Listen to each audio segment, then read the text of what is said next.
তাফসীরুল কোরআন পরিষদ তাজপুর পয়েন্ট কর্তৃক আয়োজিত আজকের এই তাফসীরুল কোরআন মাহফিলের সম্মানিত সভাপতি সাহেব, মুআজ্জাজ মুকাররম উলামায়ে কেরাম, মুরব্বিয়ানে কেরাম, যুবক ভাইয়েরা, পর্দার নিশি অত্যন্ত শ্রদ্ধাভাজন মা ও বোনেরা, আমরা সর্বপ্রথম সেই মহান রব্বুল আলামিনের দরবারে কালিমাতুশ শুকর আদায় করি যে আল্লাহ সুবহানাহু ওয়া তাআলা আমরা সকলকে অত্যন্ত দয়া করে, মায়া করে, ভালোবেসে এই জান্নাতি বাগানে আসার, বসার, কথা বলার, কথা শোনার তৌফিক দান করেছেন। সেজন্য মহান রব্বুল আলামিনের দরবারে কালিমাতুশ শুকর আদায় করি, সকলে বলি আলহামদুলিল্লাহ।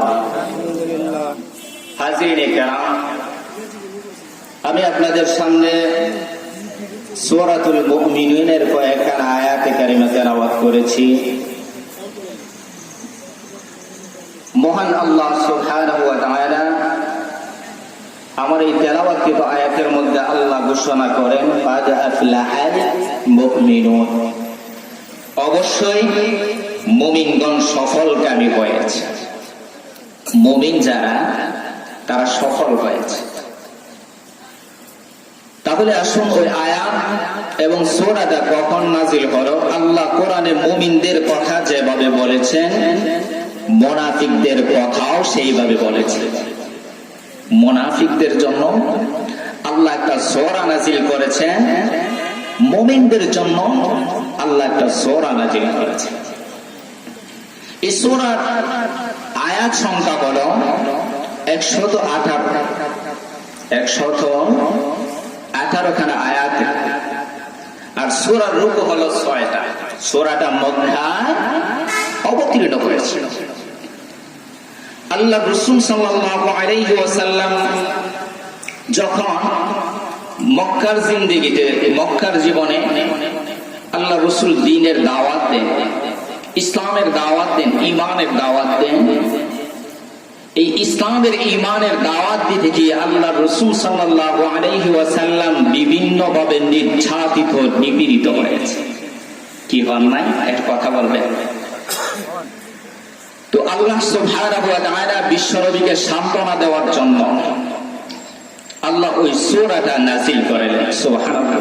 এই সূরা আল্লাহ রাসূল সাল্লাল্লাহু আলাইহি ওয়াসাল্লামের কাছে যখন ওহী আসতো, তখন ওহী আসতো মৌমাছির গুনগুনে আওয়াজের মতো, অথবা ওই যে আমরা স্কুল কলেজ ঘন্টি বাড়িতে ঘন্টির আওয়াজের মতো।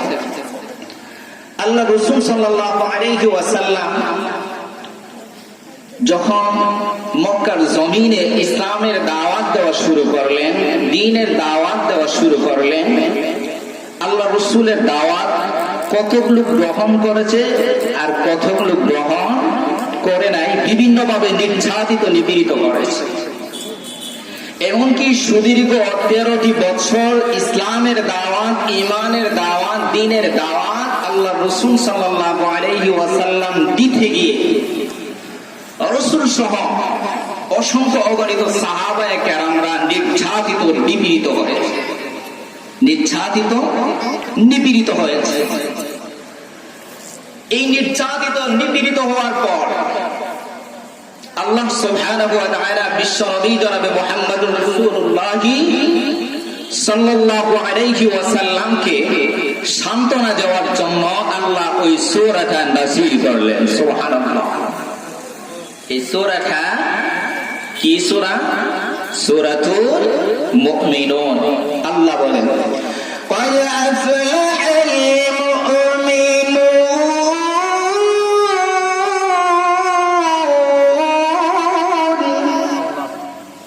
অবশ্যই মুমিনগণ সফলকামী হয়ে গেছে। হয়ে গেছে, হচ্ছে না, হয়ে গেছে। তো কেমনে মুমিনগণ সফলকামী কেমনে হলো? যখন দ্বীনের দাওয়াত দিতে গেলেন, দ্বীনের দাওয়াত দিতে গিয়ে সাহাবায়ে কেরামরা, অসংখ্য অগণিত সাহাবায়ে কেরামরা তদানীন্তন সময়ে নির্যাতিত হয়েছেন, নিপীড়িত হয়েছেন। এমনকি তারা শাহাদত বরণ করেছেন। অথচ আল্লাহ বলেন কাদ আফলাহাল মুমিনুন, মুমিনগণ সফলকামী হয়ে গেছে। কেমনে সফল হলো? আল্লাহ নির্যাতিত নিপীড়িত এই অবস্থায় মুমিনগণ শাহাদাত বরণ করছে, আর আল্লাহ কোরআনের ভাষায় জানায় দেন মুমিনগণ অবশ্যই সফলকামী হয়ে গেছে। প্রশ্ন জাগে কিনা? কেমনে? মাইর খাওয়ার নাম সফলতা? নির্যাতিত হওয়ার নাম কি সফলতা? ইসলামের দাওয়াত দিতে গিয়ে, ইমানের দাওয়াত দিতে গিয়ে নির্যাতিত হয়েছেন, নিপীড়িত হয়েছেন, মুসলমান কাফিরদের অত্যাচারে অত্যাচারিত হয়েছেন, আর আল্লাহ কোরআনের ভাষায় জানায় দেন কাদ আফলাহাল মুমিনুন, মুমিনগণ সফলকামী হয়ে গেছে। প্রশ্ন জাগে কিনা? আমি মার খাই, আমি নির্যাতিত হই, আমি নিপীড়িত হই, আর আপনি বলেন আমি সফল হয়েছি, এটা কেমনে? প্রশ্ন জাগে কিনা? আজকে গোটা পৃথিবীতে শুধু মুসলমানেরাই মার খায় কিনা, মুসলমানেরাই নির্যাতিত, মুসলমানেরাই নিপীড়িত, মুসলমানেরা হত্যা হচ্ছে, মুসলমানেরা জীবন দিচ্ছে, জালিমের কারাগারে বছরের পর বছর জুলুমের শিকার হচ্ছে, আর আল্লাহ বলেন মুমিনগণ সফলকামী হয়ে গেছে। প্রশ্ন জাগে কিনা? কথাগুলো বোঝার জন্য বলছি। যদি প্রশ্ন বুঝে তাহলে উত্তর দেওয়া সহজ। কি বলেন? আচ্ছা দেখেন, গোটা পৃথিবীতে মুসলমানেরা আজকে নির্যাতিত আর নিপীড়িত হচ্ছে কিনা? কথা বলেন। মুসলমানেরাই নির্যাতিত হচ্ছে, নিপীড়িত হচ্ছে। যেখানেই মুসলমান সেখানেই নির্যাতন, যেখানেই মুসলমান সেখানেই নিপীড়ন, আছে কিনা? তো আল্লাহর কোরআনে আল্লাহ বলেন কাদ আফলাহাল মুমিনুন, মুমিনগণ সফলকামী হয়ে গেছে। কেমনে? আল্লাহর নবীর সাহাবী হযরত বেলাল রাদিয়াল্লাহু তাআলা আনহু, তিনি যখন ইসলাম ধর্ম গ্রহণ করলেন, উনি একজন একেবারে কালো সাহাবী ছিলেন এবং কৃতদাস ছিলেন। যখন বেলাল রাদিয়াল্লাহু তাআলা আনহু তিনি ইসলাম ধর্ম গ্রহণ করলেন, এই বেলাল রাদিয়াল্লাহু তাআলা আনহুকে এমন ভাবে নির্যাতন করেছে, নিপীড়ন করেছে, উত্তপ্ত বালির মধ্যে শোয়া বুকের উপর পাথর তুলে দেওয়া হয় না। খাব্বাব রাদিয়াল্লাহু তাআলা আনহু ইসলাম ধর্ম গ্রহণ করার কারণে তাদেরকে নির্যাতিত করেছে, নিপীড়িত করেছে, এমনকি তাদেরকে পাহাড়ের চূড়ায় তুলে সূর্যের দিকে তাকায়া রেখেছে। তাই নয়? হযরত সুমাইয়া রাদিয়াল্লাহু তাআলা আনহা এই ইসলাম ধর্ম গ্রহণ করার কারণে, ইসলাম কবুল করার কারণে, ইসলামের কাজ করার কারণে, দ্বীনের দাওয়াত দেওয়ার কারণে আবু জেহেল সুমাইয়া রাদিয়াল্লাহু তাআলা আনহাকে তার গুপ্ত অঙ্গে নির্যাতন, তীর নিক্ষেপ করে দুনিয়া থেকে শাহাদাত বরণ করেছে। আর আল্লাহ বলেন কাদ আফলাহাল মুমিনুন, মুমিনগণ সফলকামী হয়ে গেছে। কেন আল্লাহ বললেন এই কথাটা? বুঝতে গেলে একটা উদাহরণ যদি দিই তাহলে সহজে বুঝতে পারবেন। কেমনে? যেমন এখানে যদি একটা নির্যাতন, একটা হাঙ্গামা সৃষ্টি হয়, আর এই হাঙ্গামার মধ্যে অনেক নির্যাতিত হয়েছে, নিপীড়িত হয়েছে, কিন্তু ওইখান ছেড়ে যায় নাই, ওখানের মধ্যে আছে, তখন আপনি গিয়ে বলবেন আরে তোমরাই সফল হয়েছো, কারণ এত কিছু হওয়ার পর তোমরা এই জায়গা ছাড়ো নাই। বলবে কিনা? ঠিক আল্লাহ সুবহানাহু ওয়া তাআলা এত নির্যাতিত হওয়ার পরেও, নিপীড়িত হওয়ার পরেও, সাহাবায়ে কেরামদেরকে নির্যাতন করার পরেও, সুমাইয়া রাদিয়াল্লাহু তাআলা আনহাকে গুপ্ত অঙ্গে তীর নিক্ষেপ করে শাহাদাত বরণ করার পরেও আল্লাহ বলেন মুমিনগণ সফলকারী হয়ে গেছে। কেমনে? এই ধৈর্য, ঈমান আনয়ন করার কারণে, ঈমানের উপর অটল থাকার কারণে আল্লাহ বলেন মুমিনগণ সফলকারী হয়ে গেছে। তারপরে আল্লাহ বলেন قد أفلح المؤمنون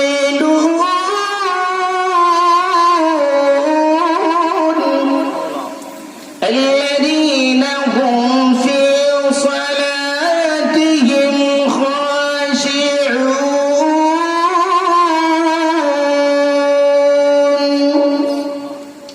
আল্লাহ বলেন মুমিনগণ সফলকামী হয়ে গেছে। কিসের মাধ্যমে? সালাতের মাধ্যমে। সালাতের মাধ্যমে, নামাজের মাধ্যমে। কি বলেন? তাহলে মুমিনগণ সফলকামী হলো কিসের মাধ্যমে? নামাজের মাধ্যমে, সালাতের মাধ্যমে। যখন একজন মুমিন ঈমান আনয়ন করবে, আর ওই ঈমান আনয়ন করার পর যখন সে ঈমানের দিকে অটল থাকবে এবং সালাত কায়েম করবে, আল্লাহ বলেন ওই মুমিন সফলকামী হয়। আজকে যে গোটা পৃথিবীতে মুসলমানেরা নির্যাতিত হচ্ছে, নিপীড়িত হচ্ছে, জালিমের জুলুমের শিকার হচ্ছে, তারা যদি ঈমানের উপর অটল থাকে, আল্লাহ বলেন ওই সমস্ত মুমিনরাই সফলকামী হয়। এই যে কোরআন, এক সময় কোরআন এইভাবে কথা বলার সুযোগ ছিল না, আল্লাহ সুযোগ করে দিয়েছেন। কথা বলেন ঠিক কি না? আল্লাহ সুযোগ করে দিয়েছেন। আর আজকে কথা যেখানেই তাফসীর মাহফিল সেখানেই বন্ধ। তাফসীর যেখানে, কারণ তাফসীর শুনলে কি হয়, তাদের শরীরে আগুন ধরে যায়। তাফসীর হলো কোরআন টু কোরআন, কোরআনের ব্যাখ্যা, কোরআন বিল কোরআন, কোরআন দ্বারা আলোচনা করা, কোন কিচ্ছা কাহিনী বানোয়াট কোনো কথা না। কি বলেন? তো আল্লাহ বলেন এইভাবে কোরআন শুনতে এক সময় তারাও, তদানীন্তন সময়েও আবু জেহেল, উতবা, সাইবা তারাও বলে কোরআন শোনা যাবে না, কারণ কোরআন শুনলে কি হবে, মানুষ ইসলামের দিকে দাবিত হবে, ঈমানের দিকে দাবিত হবে। আর কোরআন শুনলে ঈমানের দিকে যখন দাবিত হবে, তারা ইসলাম ধর্ম গ্রহণ করে। কি বলেন? এজন্য কোরআন শোনা দেখে তারা বিরত রাখছে। আমাদেরকেও 16টি বছর এই কোরআন শোনা দেখে, আলোচনা দেখেও বিরত রাখা। কথা বলেন, তদানীন্তন সময়েও তারা কোরআন শুনতে দিত না। আল্লাহ কোরআনে বলেন, ওয়াকালাল্লাযীনা কাফারু লা তাসমা'ু লিহাদাল কুরআন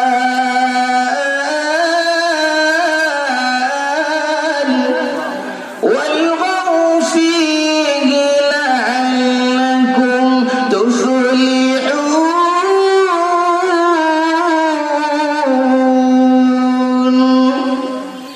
আল্লাহ তদানীন্তন সময়ে তারা বলল, ওয়াকালাল্লাযীনা কাফারু লা তাসমা'ু লিহাদাল কুরআন, ও মুসলমানেরা, ঈমানদারেরা, কাফেরেরা, শোনো, তোমরা কোরআন শুনিও না, শ্রবণ করিও না। কেন? কোরআন শুনলে তো ঈমান আনয়ন করবে। বেলাল রাদিয়াল্লাহু তাআলা যেভাবে ঈমান আনয়ন করেছিলেন, তাদেরকে উত্তপ্ত বালুর মধ্যে শোয়া বুকের উপর পাথর রাখা হয়েছিল এবং তাদেরকে বলা হলো, যদি তুমি ইসলাম থেকে ফিরে আসো, ঈমানের দিক থেকে ফিরে আসো, তোমার আযাব করে দেওয়া হবে। বেলাল রাদিয়াল্লাহু তাআলা তিনি বললেন, না, মুহাম্মদ রাসূলুল্লাহ সাল্লাল্লাহু আলাইহি ওয়াসাল্লামের সাথী হয়েছি, আল্লাহর উপর ঈমান আনয়ন করেছি, সুতরাং সেই পথ থেকে ফিরে আসা সম্ভব না। আমার জীবন চলে যেতে পারে, তবে আল্লাহর কোরআন থেকে আমি সরে আসবো না। কি বলে? আজকে আমরাও যদি ঈমানের উপর অটল থাকতে পারি, ঈমানের উপর বিশ্বাস করি, আল্লাহর উপর ভরসা করি, আমরাও হলাম সাফল্য মণ্ডিত। কথা বলেন ঠিক কি না? কি বলেন? আল্লাহ আর আয়াতের মধ্যে বলেন, ওয়ালা তাহিনু ওয়ালা তাহজানু ওয়া আনতুমুল আ'লাউনা ইন কুনতুম মুমিনিন।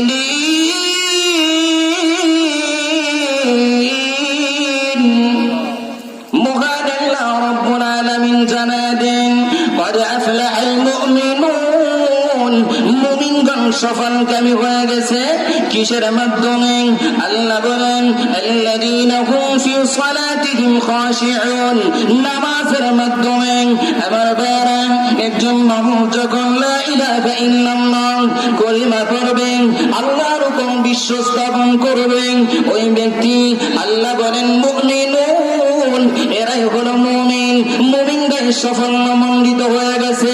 কেননা আল্লাহ সেই তদানীন্তন সময়ে যখন সাহাবায়ে কেরামরা ঈমানের উপর আনয়ন করত, ঈমান আনতো, কালেমা দাওয়াত দিত, তদানীন্তন সময়ে তাদের উপর নির্যাতন নিপীড়ন করেছেন।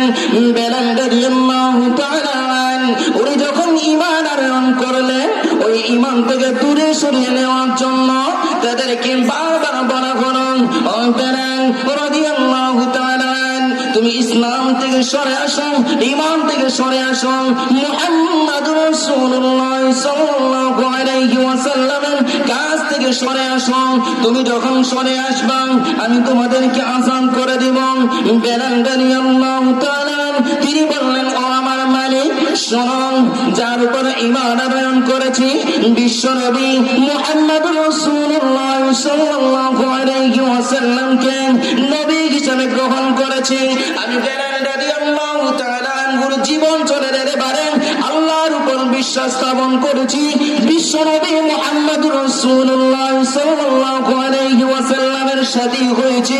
আমি বিলালের জীবন চলে যেতে পারে তবে আল্লাহ রাব্বুল আলামিনের সম্মুখ থেকে আল্লাহর উপর ঈমান আনয়ন থেকে সরে আসবো না। কি বলেন? আল্লাহ বলেন ওয়ালা তাহিনু ওয়ালা তাহজানু ওয়া আনতুমুল আ'লাউনা ইন কুনতুম মুমিনিন। আল্লাহ জানায় দেন, ও ঈমানদারেরা, মুমিনেরা, তোমরা চিন্তা করো না, ভয় করো না, আমি আল্লাহ রাব্বুল আলামিন তোমাদেরকে বিজয় দান করব। শুধু তোমাদেরকে বিজয় দান করব তাই নয়, যেমনি ভাবে তাদেরকে বিজয় দান করেছিলাম, তাদেরকে বিজয় দান করেছিলাম। তাদের বলতে সাহাবায়ে কেরামরা। কি বলেন? তারা কি বিজয় বরণ করেন নাই? এত নির্যাতিত হওয়ার পরেও ঈমান থেকে তারা দূরে সরে যায় নাই, তো তারা কি বিজয় বরণ করে নাই? আল্লাহ তাদেরকে উদ্দেশ্য করে জানায় দেন, যারা এইভাবে ঈমান আনয়ন করবে, আল্লাহর উপর বিশ্বাস স্থাপন করবে এবং ঈমানের হালতে অটল থাকবে, তারাই হলো কথা বলেন, তারা কি? আল্লাহ বলে قد أفلح المؤمنون।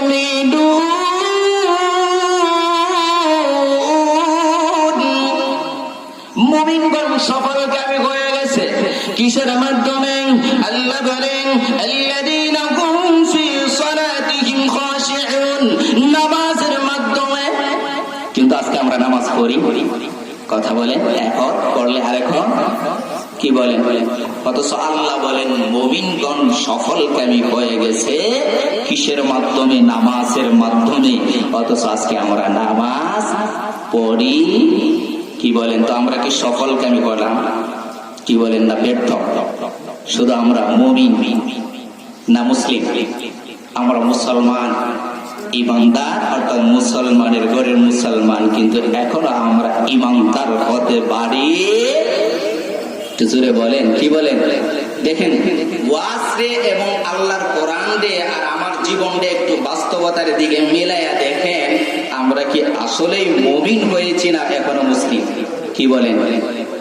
তারা ঈমান আনয়ন করার কারণে আল্লাহ তাদেরকে জানায় দিয়েছেন, শুধু তাদেরকে নয়, আনেওয়ালা যতজন আসবে কিয়ামত পর্যন্ত ঈমানের উপর অটল থাকবে, তারাই হলো মুমিন। আর মুমিনটাই সাফল্য মণ্ডিত হয়ে গেছে। কি বলেন? মুমিন দেয়। দেখুন, আসল নামাজ আমরা দেখেন নামাজ পড়ি না, আর যদিও নামাজ পড়ি এখন পড়লে আর কি বলেন? আবার নামাজ পড়ি মিথ্যা বলে, কি বলে কিনা? নামাজ পড়ি এবং নামাজ পড়ি চুরিও।